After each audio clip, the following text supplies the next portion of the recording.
What are reasonable accommodations at work? Animated characters and scenes appear as a narrator describes. Everyone needs the right tools to perform a job. Chairs for employees who work at desks, ladders for roofers who need to get on top of a house, even lunch breaks for people who need food to get through the day. You know, like we all do. It makes good business sense to have a workplace that accommodates everyone's needs. And laws like the Americans with Disabilities Act, the ADA, and the Rehabilitation Act are there to make sure workers with disabilities are accommodated too. So what kinds of accommodations are we talking about?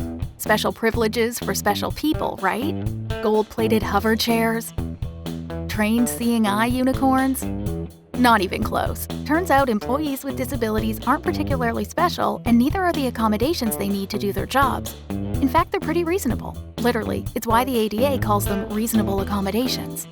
An accommodation is any change in the environment or in the way things are done that enables an individual with a disability to enjoy equal opportunities to work. Miguel works as an office assistant, and his low vision makes using a computer monitor difficult. So his employer provided screen reading software that reads aloud on-screen text and image descriptions. That's a reasonable accommodation. June is a bookkeeper who experienced a traumatic brain injury. Concentrating for long periods of time is exhausting for her. So instead of taking one long break, her employer allows her to take several short breaks. That's a reasonable accommodation. And according to the Job Accommodation Network, JAN, the majority of workplace accommodations, 59%, cost absolutely nothing.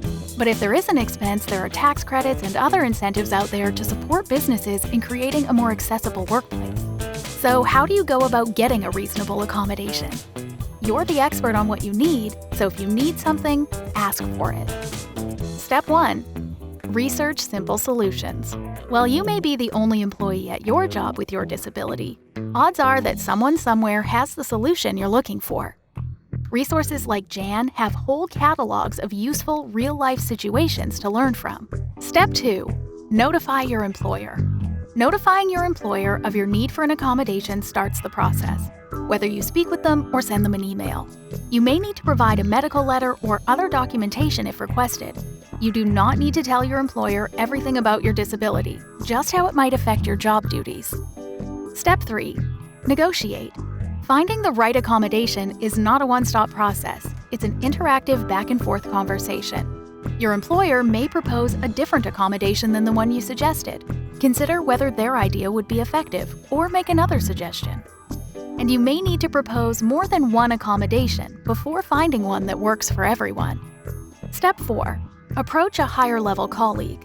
If your employer rejects your requested accommodation without making an alternative offer, or if your employer refuses to discuss your request, communicate your request to a higher-level individual, like your supervisor's manager or the HR department. It's a good idea to keep notes about who you spoke with and the date. If all else fails, there's step 5. File a claim. If you're not getting anywhere with the higher-ups, there are agencies that can help.